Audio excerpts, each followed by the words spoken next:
Get cold Saturday, the Anderson Law Power Hour here on Power 1310. Mark, thanks as always for joining us. We welcome you to the Anderson Law Power Hour. Remember, the views expressed in this program are solely those of the participants of the show and do not necessarily reflect the views held by Max Media or its affiliates. This broadcast hosted by sharp guy, attorney Tim Anderson. Now, results in any legal case are never guaranteed, and previous results are no indication of future results. By participating in the show, you realize it's for informational purposes only. There's no attorney-client relationship or privilege. Also, by calling, you acknowledge your voice may be used as part of the broadcast. Advice given by Attorney Anderson on the show, not a replacement to consulting with an attorney directly about your case. Anderson Law is a firm located at 2492 North Landing Road, Suite 104, here in Virginia Beach. Satellite offices in Chesapeake, Hampton, and Elizabeth City. Remote offices in Richmond and Vienna. Good morning, sir. How you doing today? Good morning, Hampton Roads. Tim Anderson here for the Anderson Law Power Hour. It's Saturday in November. It's cool outside. Yeah. Like that. So, before we get started, a couple of changes to the Anderson Law Power Hour. We have decided to move our show to Tuesdays at 2 o'clock. Okay. So this will be our last show on 9 a.m. You will be able to start listening to us now live Tuesdays at 2 o'clock right here on Facebook. So you go to facebook.com/Virginia Law Office, and you'll be able to watch the program live. And if you miss it, you can go there and watch it anytime you want. You know, Mark, we've had people on Facebook. You know, we can see how many people watch our show on Facebook. Man, it's we've amazing. had 16,000 people this week watching our show.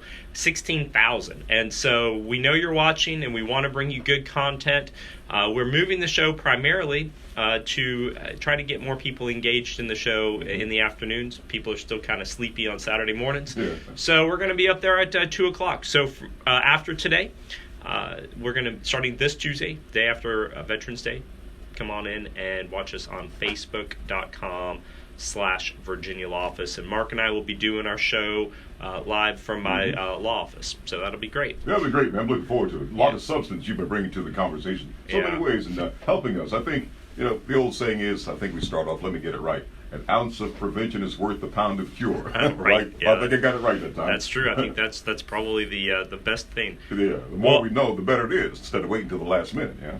Well, what a week. Yep.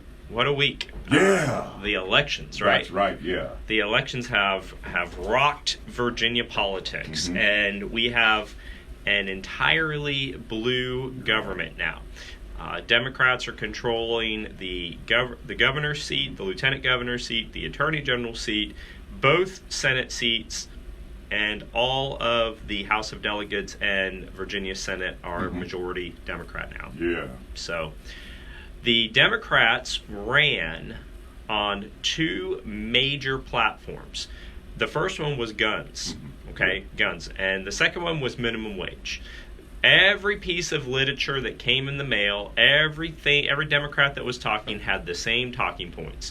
We're going to change the gun laws, and we're going to deal with minimum wage. And the majority of Virginia voters voted the Democrats in. And so whether you like it or not, laws are going to change. And what I've been doing this week through my podcast on Facebook is breaking down how some of these laws are going to possibly affect you, especially in the gun rights section. Now, I've done three podcasts this week since the election, and each one of those podcasts were about 10 or 15 minutes, and we have received 15, 16, 17,000 views, sometimes in just one day. So I thought that it was appropriate to now just try to pull it all together. We're going to have a full hour to talk about this stuff and break it down. Yeah, I want to say thanks for the show you did, that we did about 2 or 3 weeks ago about the perception in the media's play on the assault rifle issue, you know? Right. I think that's what scares people, and that's why they're apt to jump to the anti-gun side. But you broke that down, and basically, as the distinction is between the AR versus the manufacturer versus the word assault. I don't think a lot of people know that. Yeah. Yeah, thanks. That's a great show, man. Well, you know, so on Wednesday, I did a podcast, and I really tried to be calm about it. You know, I was trying to say, look, here's the expected changes, and this is what we can generally see out of the legislature. And I said, but they're not coming for your guns, right? They're not going to come for your guns. Thank you, Tim. Yeah, that's good, man. Yeah. And then no sooner than I say that, than the very next day, Governor Northam says, we're coming for your guns. And it's like, wow. I mean, we're trying to be out here trying to keep everybody calm, and you're up there in Richmond saying words like confiscation. And so let's talk about this. Let's really understand what is happening. The rhetoric. Yeah. So first of all, let's talk about what a law really is, because people really don't get this. But what a law is basically just the written collective consciousness of the people. Okay? That's it. I mean, there used to be a time when you could own slaves. All right? That was legal. There used to be a time that, alcohol was illegal. It's the consciousness of the people written in the law. And what we have is we have a government now in Virginia that wants change to the gun laws. Whether they should happen or whether they shouldn't happen, it no longer matters. The people have voted in the side of the government that has promised as a top priority that the gun laws are going to change. And so whether they are right, whether they are wrong, it does not matter, because laws are the collective will of the people, and there are going to be changes. And I'm going to try to explain some of those to you.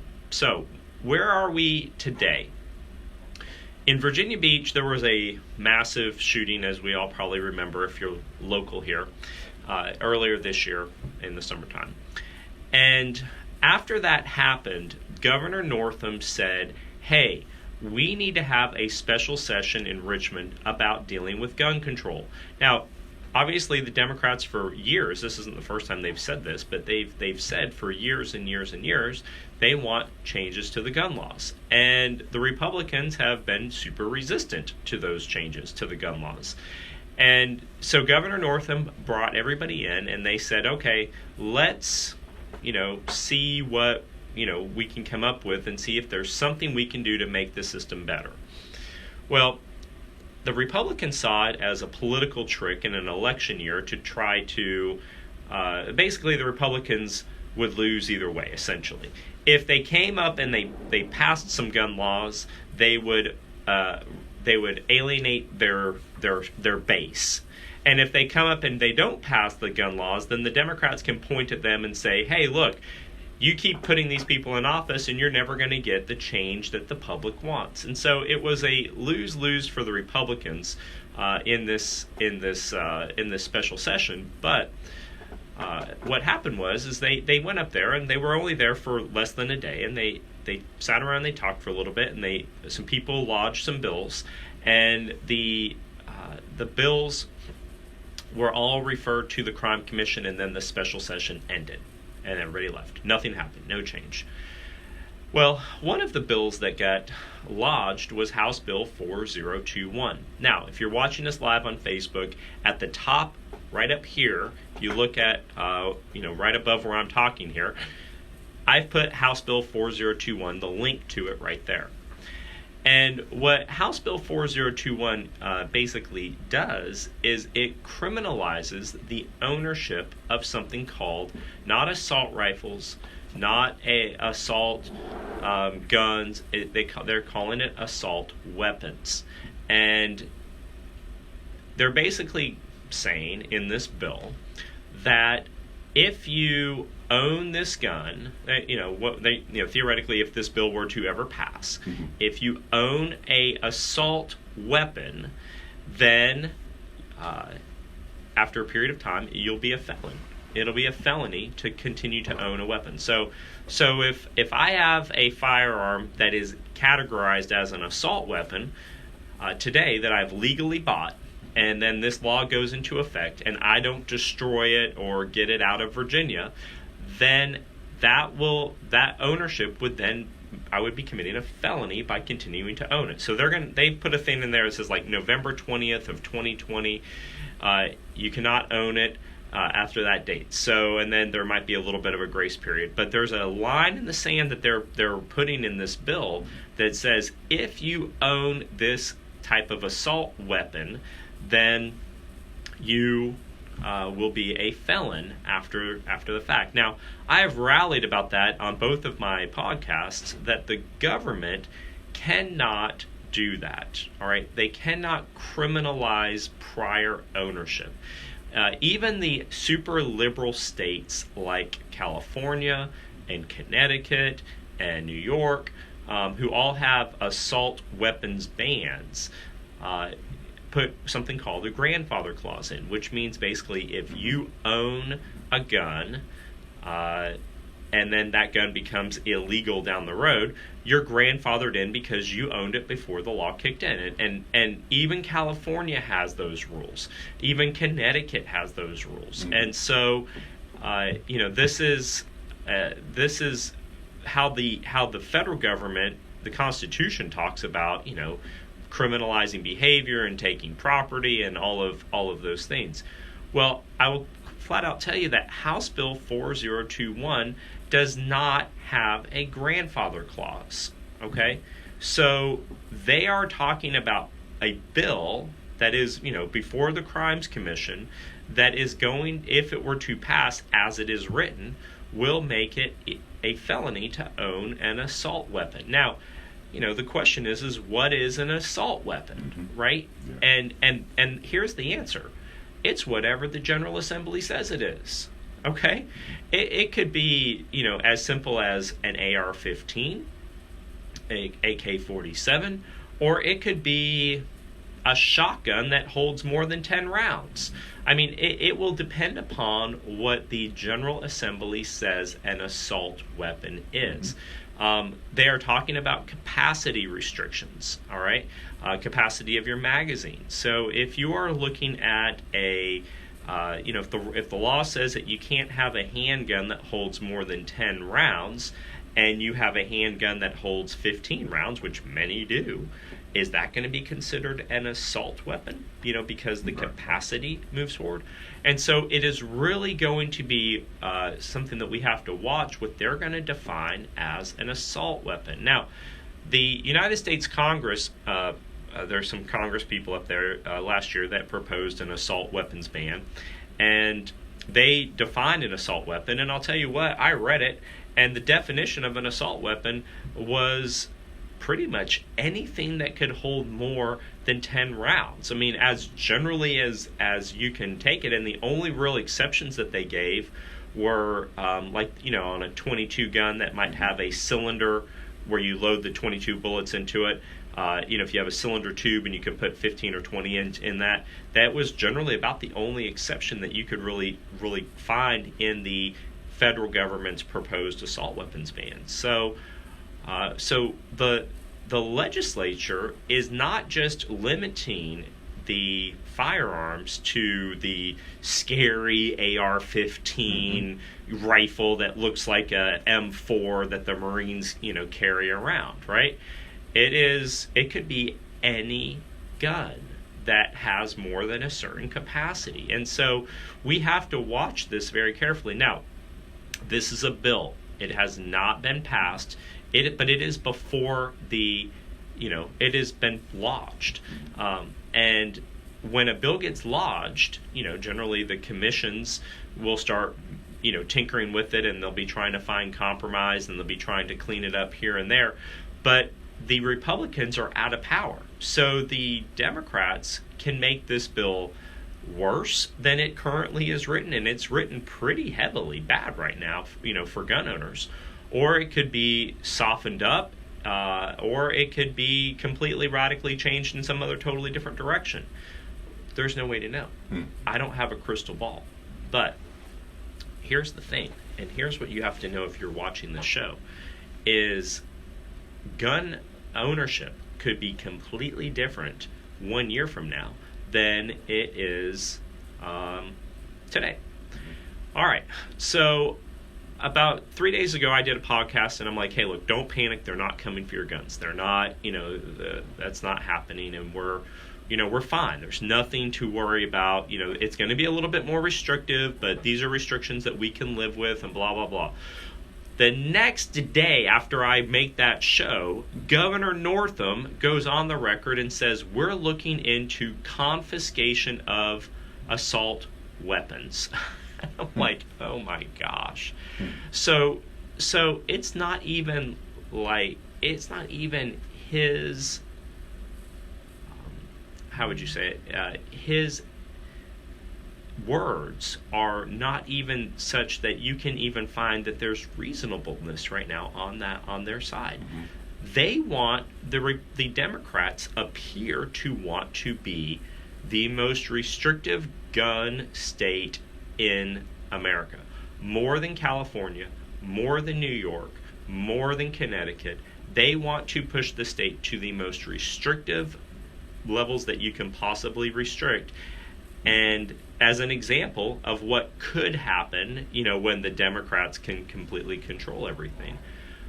So, what do we do for those of us who, maybe might not want that, maybe not want to protest that? And unfortunately, what happens when I talk about these things on Facebook is there's somebody on there that's like, let him come get my gun, see what happens, that kind of stuff. That kind of rhetoric doesn't do anybody any good. Talking about shooting the governor and shooting the police and all that craziness you're probably going to get in trouble. And I'm telling you right now, if you're watching this Facebook is completely public. If you post something on here, the police can see it just as much as anybody else can see it. And if you make a stupid comment on here, you could get in a lot of trouble. So I would encourage you not to make stupid comments on here. And getting advice from a lawyer. Yeah. Okay. Don't put things in the public forum with your name by them that says, hey, threatening, especially. Make a threatening comment to somebody, or say, if the police come to my house, I'm going to shoot at them. You don't want to say stuff like that. And you don't even want to do that. Obviously, you don't want that. This is not going to be it. Look, let me tell you something. We all talk about what the Second Amendment is about, right? It's about having a militia, and the militia is to be able to protect ourselves against the government. If the government really turned on its people and the U.S. Marines show up in Virginia Beach with a platoon of Marines, are we really going to be able to defend ourselves with some kind of a militia with AR-15s? Seriously. Realistically, when the Marines were in Fallujah going door to door, every one of the people there had an AK-47, and it's not like a single person with a AR-15 is going to be able to stop the United States military, the greatest fighting force in the world. So the concept of you need this to protect yourself from the government, that's kind of a silly concept. I think that's what most people are fearful of. I think that's where the polarization begins. We value the Second Amendment. We know what it means, but there's a historical perspective, as you have brought into understanding what the militia was then, when the Constitution was written, versus where we are today. And we don't have as many. I guess with the government being so fragmented and polarized on this issue, most of us are going to err on the side where, first of all, I'm going to protect my family. Okay, but then I don't want to go to jail. So that's right. That's the dilemma. That's exactly what we're looking at right now. And so if this House bill passes, what are you going to do if it says it's a felony now to own an AR-15, for instance, right? It's a felony now to own that. Are you going to continue to hold it? And then, if the police, come and try to confiscate it, you're now charged with a felony. And, it's a crazy thing to really think forward about. That's a dangerous thing to think about. But here's the fact. It doesn't matter how many guns you have. If a platoon of Marines are coming at you, you're not going to win that fight. No well-formed militia in the United States is going to win a fight against a platoon of well-trained Marines, if it ever came to that. So the real concept of we need a militia to protect ourselves from the government, that's kind of a false thing at this point in time.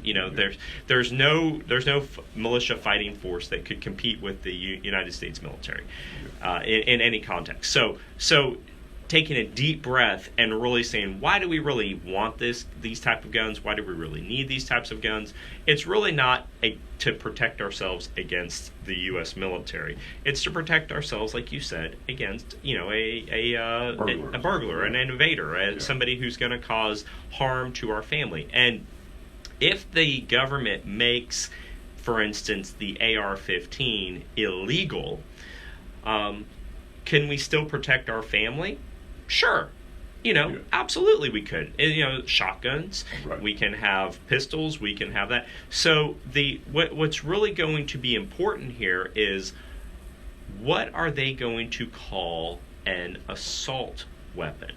That is what it's going to boil down to, because if they make AR-15s illegal, and this is, of course, assumes that the courts don't stop them, and I'm sure there will be court challenges, and hopefully there will be some engagement here with the courts.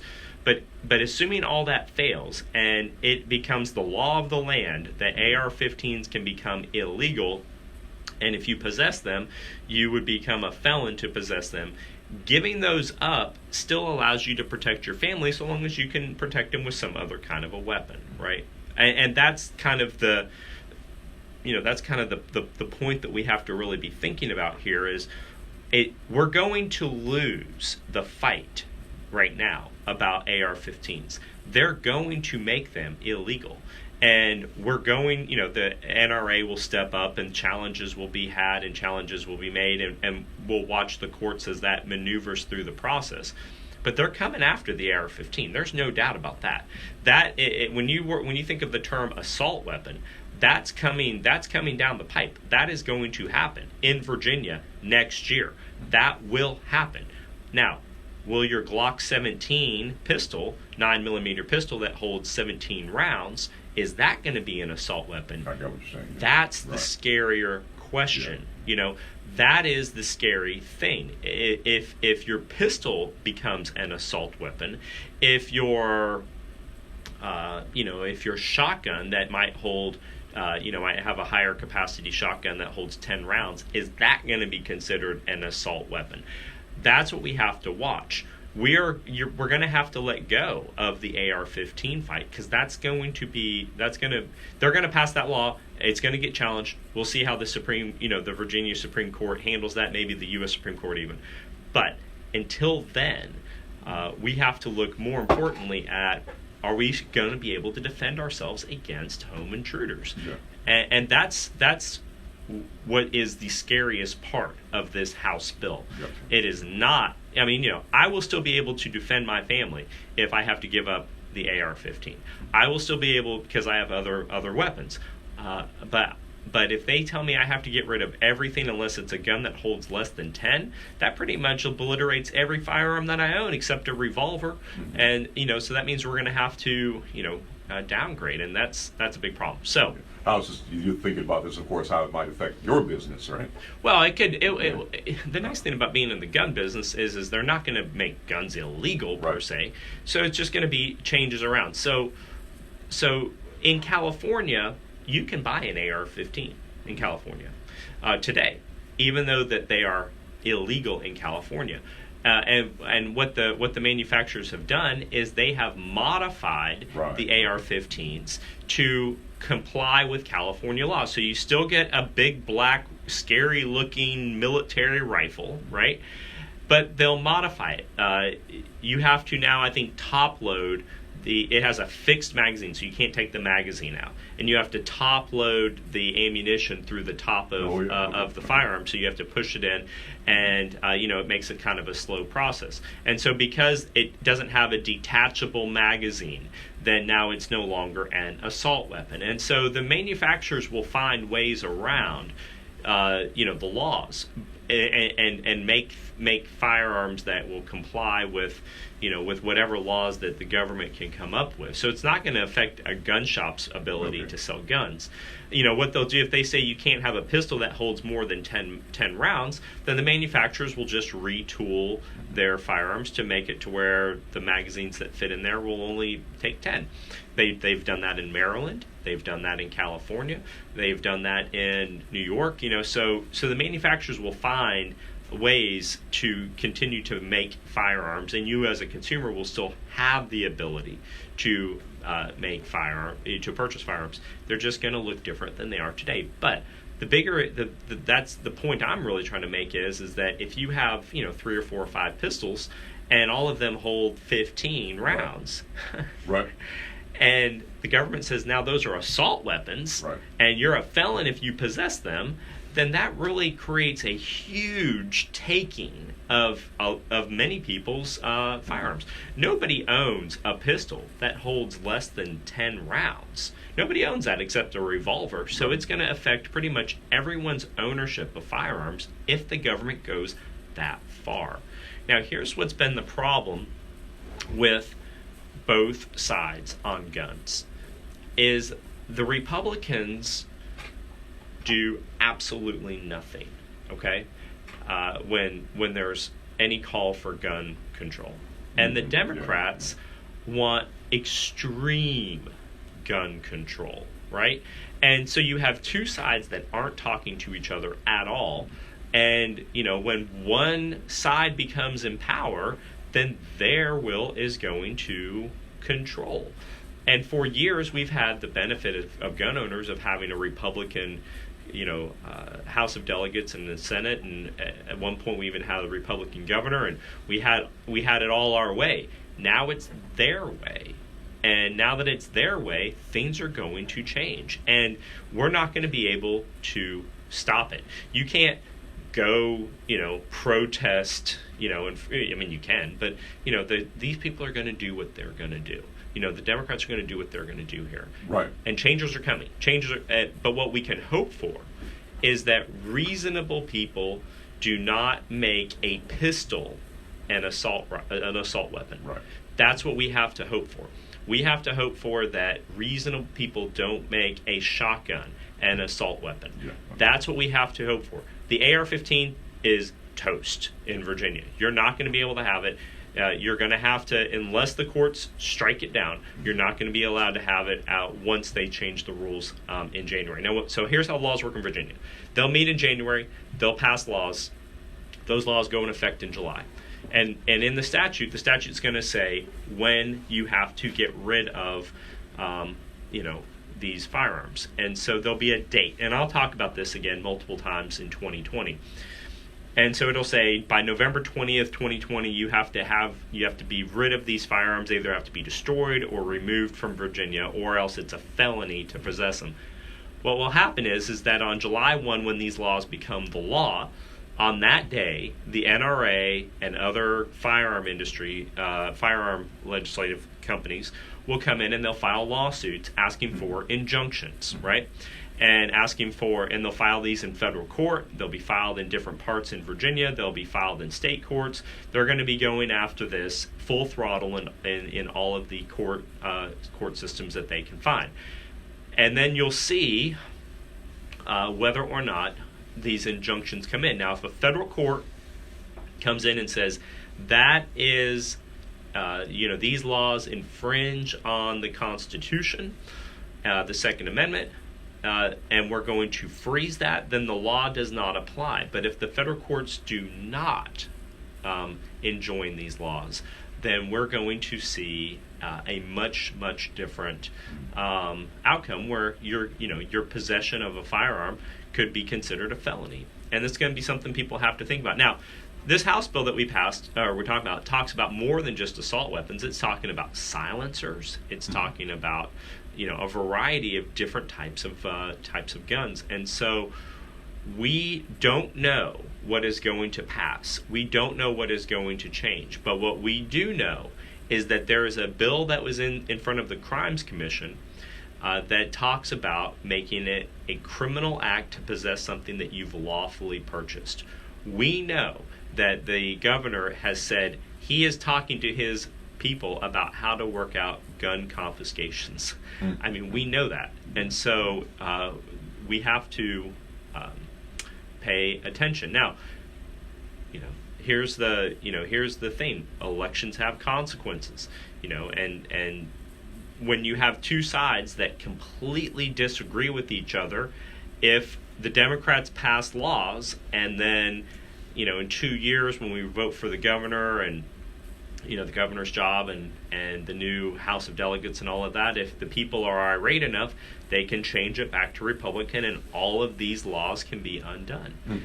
And so there is a variety of ways that you can change this, but it's either going to be through electing Republicans back into power, or the courts are going to have to step in and challenge, what is happening.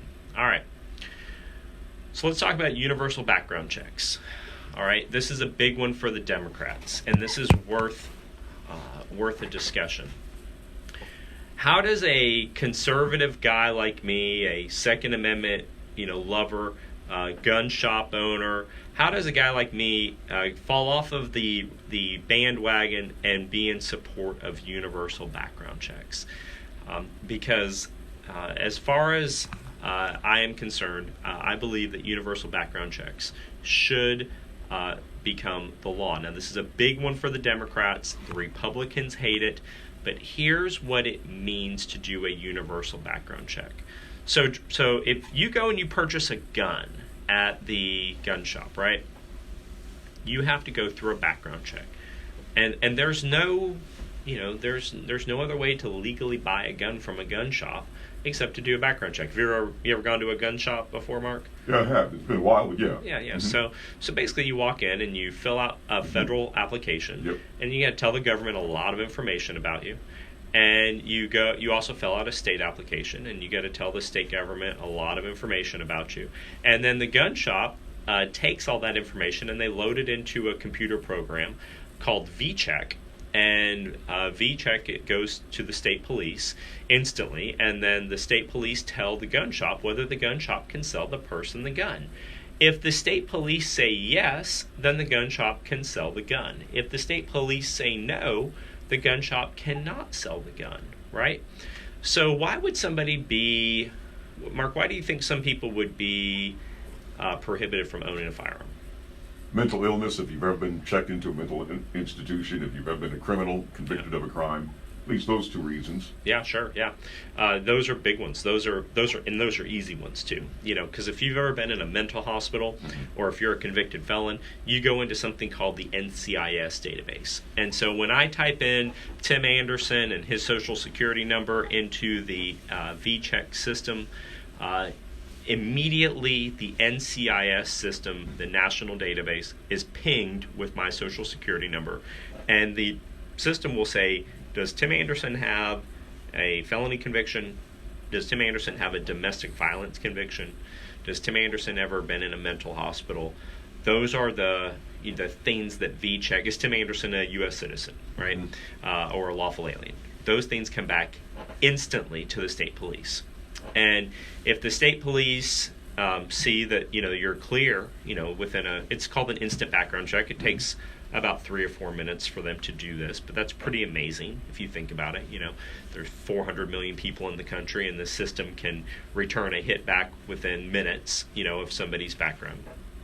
But if their system says it's okay to sell the gun, then they say yes. And if they say no, I can't sell that gun to that person. All right, that's the law. As a gun shop owner, if I run your background check and the state police say, no, you cannot sell this person a gun, and I sell them the gun anyway, I'm going to go to jail, right? I mean, that's the law, because the government says, no, this person can't own a gun. No, there's something wrong with this person's background that he cannot own a firearm. Now, and that's probably mostly been from something of their own doing in the past, some type of criminal behavior, some type of a protective order, some type of a domestic violence situation. It's something that they've primarily, caused in their own life from their previous decisions. So, but if you are a clean, person and you don't have any violations and you buy the gun, you get yes, you can buy a gun approved, and the state police give you an approval number. Then you walk out the store with a firearm, right? And so if down the road you want to get rid of that firearm, then you can do it, one of 2 or 3 different ways. You can, give it to a family member. You can sell it to a stranger or a family member, or you can, take it to a gun shop or a pawn shop and sell it to a pawn shop, right? But that's how you get rid of a gun if you don't want to have that gun any longer. Well, what happens with a lot of firearms is firearms end up in the black market, right?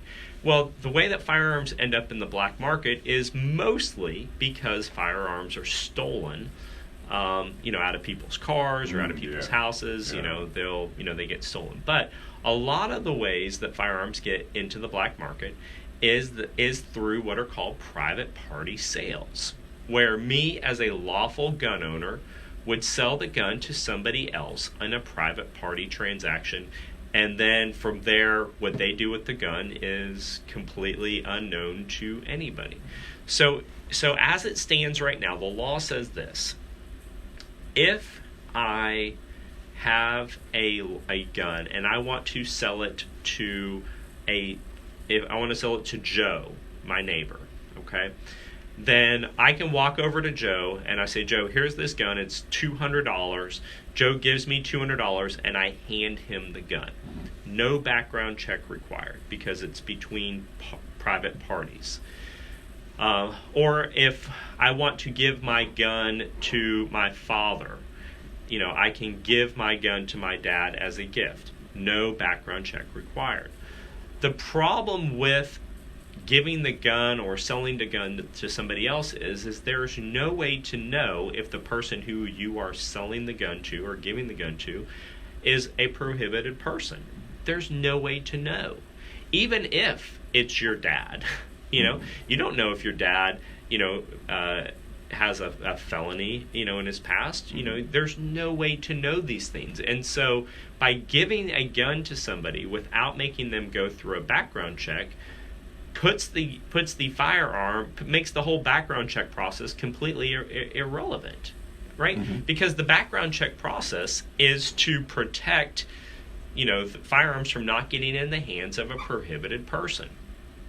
And so when two private parties come together and they do a transaction, whether it's a gift or it's a sale, and there's no record of that happening, and the government has no authority to weigh in on whether that transaction should happen or not, then that gun just gets lost into the sea of unknowns, right? All right.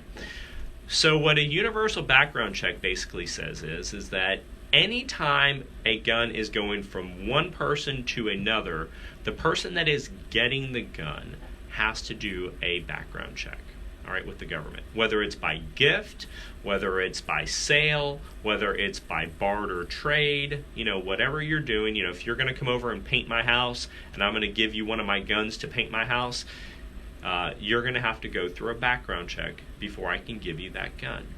Now, for me, that sounds completely reasonable, all right? And I think for most people, right, that sounds completely reasonable. I will tell you that if you read some of the comments on, on Facebook, people think that I am, just this fake Second Amendment protector, that I've sold out and I hate the Second Amendment and I'm just this fraud. But here's the deal. What's the purpose of a background check? If as soon as I pass it, I can give it to somebody else who couldn't pass it, right? There's no point in the background check system. If right, I see, from you being the initial purchaser. Right. If I am a convicted felon, or if I have a domestic assault case and I want to buy a gun, it's very easy to do. Yeah. I can just go to a gun show. Some guy's going to be walking around the gun show with a firearm on his shirt or on his back and says, Glock 19 for $300. And I can literally just walk up to this guy and I can give this guy $300, right, and deal done. And I've gotten a gun, and I'm not supposed to have a gun because I have a protective order against me, or I have a felony against me. How is that something that anybody could possibly be against? And now here's what people have said. People have said, this is my property. The government has no business in telling me what I can do with my property. This is just another way of controlling, people, and how there's going to be some kind of a registry someday, and this is just the way to do it. My retort to all of that is is that a universal background check protects the integrity of the system. Okay, it protects the integrity of the system. If the initial purchaser has to go through a background check, the subsequent purchaser should have to go through the same background check, or the subsequent receiver, or the subsequent, the secondary owner. And when that owner wants to get rid of the gun, the third owner should have to go through a background check. I see where you're going. Yeah. There's no harm in that, because if I want to sell Joe my gun, Right. and Joe's not allowed to have a gun, and the government, we go and we get a background check, and the government says no, Joe cannot have this gun, then the government has stopped a transaction here from happening, right? Right. And so, and because Joe shouldn't have had a gun to begin with. Now, what people will say to this, who are, hugely opposed to the universal background check, is they'll say, well, what about the black market? What about Right. criminals? Criminals can buy guns. Criminals don't go to gun shops. That's true, okay? There is no law that you're going to be able to pass that is going to apply to a criminal. That's yeah. Okay. That's what the problem is. Yeah. There's no law. There's Right. nothing that you can do. The only thing that you can do to stop crime is hire more police. Okay? That's it. You have to have more enforcement of the laws. You have, if we had 1 million more police in the country, there would be less crime than there currently is. If we had 10 million more police in the country, there would be less crime than what there currently is, right? Yeah. So the gang member selling a gun out of the back seat of his car is not going to be affected by any legal, any law that we would pass that deals with lawful gun transactions, okay? We can't, so everybody that says something, oh, well, there's criminals don't follow laws. Oh, well, the government shouldn't have anything to say with what I can do, blah, blah, blah. We're talking about the lawful side of this, okay? Yeah. And, Gotcha, yeah. and the lawful side of this says that if me going into a gun shop buys a gun and I have to have a clean criminal record to buy the gun, why doesn't the secondary person have to do the same thing, right? That's all that a universal background check is saying. Right.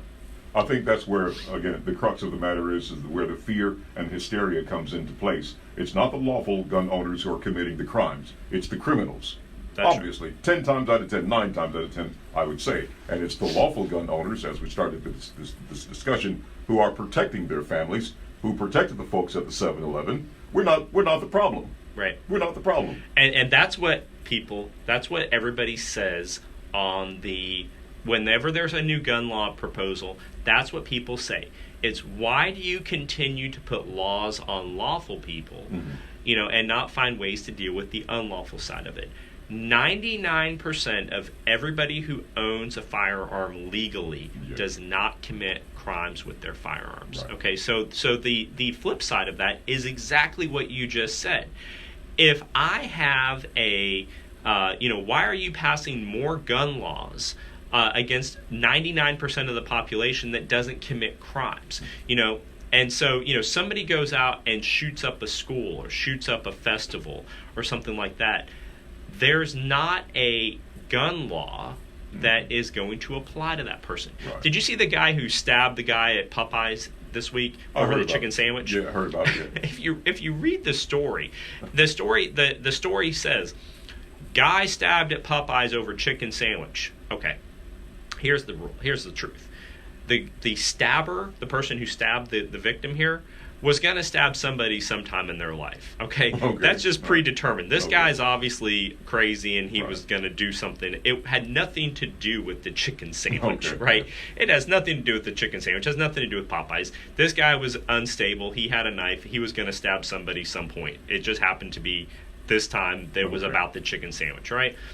If somebody wants to cause harm to a group of people, to a school or to a festival, there's no law that you can pass that's going to stop that, right? That's, again, let's go down the list. Sung Cho Wee, Newtown, right? Mm-hmm. Going down the list, these individuals, and we had this discussion before, the state of mind, Right. their mental, and however they got the gun, you can be 99% sure, except for the guy in Virginia Beach, they were not able to legally purchase a firearm. Right. Right.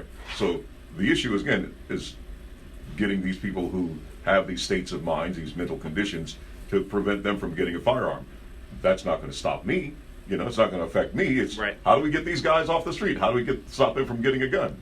And probably none of the people, and I don't know 100% of this, but none of the people that have caused the chaos with the mass shootings would have been changed if there was a universal background check requirement. Because if a kid goes and shoots up a school, he's not allowed to own a gun to begin with. Right. So it's not like some 16-year-old kid who gets a gun and goes and shoots up his school is going to be affected by a rule that says, hey, all adults have to go through universal background checks.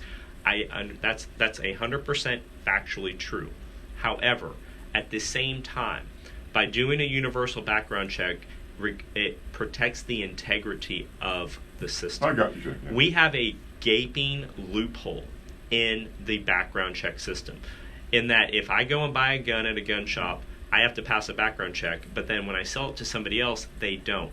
That is insanity. Yeah. Clarify this. I brought up before. Straw purchases. Straw purchases. That's what you're saying? Yeah. Well, so a straw purchase means that there's criminal intent at the time of purchase. Yeah. So here's basically the difference. If I go and I buy a gun and then I have it for 5 years and I just want to get rid of the gun, and I go to a gun show and I'm walking around and I sell it to Joe who's out there, that is not a straw purchase. Okay, that is me just wanting to sell my gun. Okay. But what a straw purchase is that Joe is a convicted felon, is a prohibited person, and he says, hey, Tim, I need you to get me a gun. I can't buy the gun legally. I need you to go to the gun shop and buy me a gun. Here's $500. Please go buy this gun for me and use your name to do it. And then I go to the gun shop. I pass the background check, and they sell me the gun, and I immediately come home and give that gun to Joe. Right. Okay? That's called the straw purchase. Criminal intent. Criminal intent to defraud the background check process.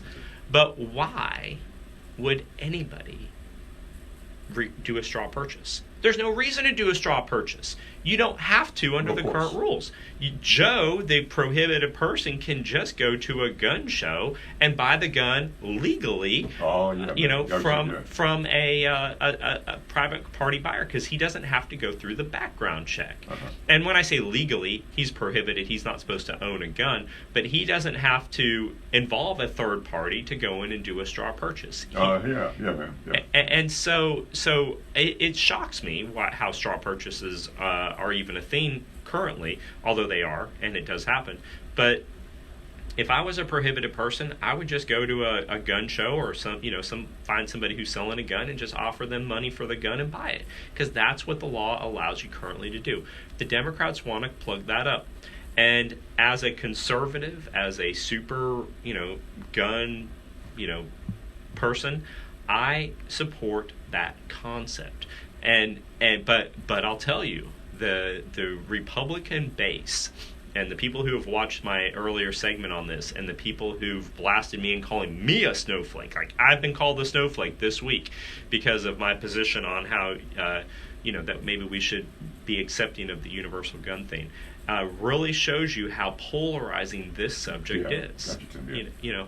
It's scary stuff. But look, at the end of the day, we should, it's not like you're buying a car. Well, government can't tell me who I can sell my car to. That's true.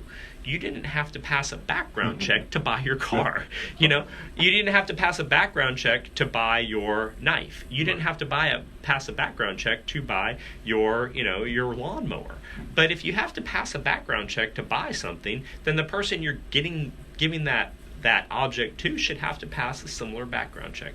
That doesn't seem like I've gone off the rails too far, off of where this needs to be. Now, I know people are going to be blasting me here on Facebook about that, and that's fine. But I think the more reasonable people feel that way. Yeah. I think more reasonable Republicans feel that way. When Delegate Tran came in last year and she said you should be able to abort a baby right before birth, we'll snap its neck. If the mother doesn't want it, we'll snap its neck and kill it. Everybody was like, oh, how could she say that? Even Democrats. Even the Democrats are like, oh my God, I don't think, I don't think that. I don't think you should be able to murder a 9-month-old term baby just because the mother no longer wants to have the child. I think that reasonable Democrats thought that was disgusting. I think that reasonable Republicans think that universal background checks is something that they can live with. And there's always going to be loudmouths on both sides of the equation. Loudmouths on the abortion side saying, oh, you should never have any restrictions on abortion. The government should have no restrictions on abortion. And there's going to be loudmouths on the Republican side that say there should be no restrictions on gun ownership. There's always going to be those fringes, and those loudmouths get the attention. Yeah, most of the media hype. But the people in the middle, I think more like me, more like reasonable people. Of course, you shouldn't be able to murder a 9-month-old term baby just because the mother chooses she doesn't want to have the baby anymore. Of course, a subsequent owner of a firearm should have to go through a secondary background check. What's the point of having a background check for the first owner but not the second owner? That's the concept. I like what you said, the integrity of the system. The integrity of the system. Yeah. This is an interesting thought. As I was listening to some of your podcasts and just thinking about this whole gun topic, I was in upstate New York, and I remember 2 instances where I found guns. I found them literally in the parking lot or at a baseball park one time, and relating that to one actually took to the police department, and the other one I kept, and I don't know what happened to it, honestly. I think it was in the duffel bag I had with some other gear, and I stayed at the relative's house, and they threw everything out, so it's probably gone. But years back, I did a program, and I attended the Newport News Police Department's gun buyback program, and one of the officers, very smart, very keen, PIO I believe it was, and he mentioned that percentage of the crimes that occur are because guns are lost. And guess where they end up in? Just where I found them, in that parking lot, at that ballpark, by a kid who then is influenced by his kids or by his classmates, or in an uncle's home or in the street somewhere, and goes to commit a crime. Mm-hmm. So there's some value. People got blasted to the Newport News Police Department, others gun buyback programs, but there is a viable need for that. I believe it has some merit to it. One of the other Democrat proposals they're talking about is that if you lose your firearm, you have to report that within 24 hours, or it's a crime. Okay. And that's because the serial number for that firearm can then be reported to the state police, and then if that firearm comes up at a pawn shop or at a gun show or something like that, then it be like, hey, this gun was lost. But more than likely, I would bet that those guns that you found were used in some kind of a crime. They're called throwdown guns. Right. Probably somebody shot and killed somebody with one of those guns, and they threw it down to get rid of it, and and you had it, and I suspect that if you ever when you turned it into the Newport News Police, I suspect that they probably were able to test the ballistics and see see what was happening. That was upstate New York. Oh, upstate New York. Yeah, right. Get it. So, but that's kind of the point. You walking in through the park and you find a gun on the ground. Somebody probably didn't just drop that gun. Somebody likely just threw it down because they committed some kind of a crime with it. Mm-hmm. Now, it's possible. It could be just accidental dropping, but okay, interesting. Okay, I never thought about that. Those are things that you have to think about. But if you happen to find a gun on the ground, it's no different than finding a quarter on the ground. At this point, at the way the law is now, you can pick it up and it's yours. If you can't track down the rightful owner, it'd be no different than finding anything else on the ground. So. But I would be I'd be careful about that if it happened. I'd probably talk to the police to make sure it's not been stolen or something that they've been looking for. So, in any event, so we have a lot to talk about with guns, and we're going to be doing that over the podcast several weeks over the next 5 or 6 weeks. We're going to be watching what the governor's saying. We're going to be watching what the leaders in the House of Delegates and Senate are saying, and we're going to be talking about that. On Tuesday, I have a very special show for you. I'm going to take you to the gun shop with Mark, and we're going to go through and do a full transaction on how you buy a gun so that you can see how much somebody has to go through to be able to buy a gun. If you've never done it before, it'll be really interesting to watch so that you can see how that goes through. We're going to take you through start to finish at defensive tactics of how to legally buy a gun from a gun shop and what you have to do to go through the background check. So the background check works. Okay, it works. That doesn't need to be changed. It's getting more people to have to do the background check. That's what universal background checks are about. So we're going to talk about that. We're going to see that on Tuesday. Mark's going to get to take a field trip out of the studio and see part of Virginia Beach. So anyway, my name's Tim Anderson. Anderson Power Hour starts now Tuesdays at 2 o'clock. We will see you then. All right, appreciate it as always.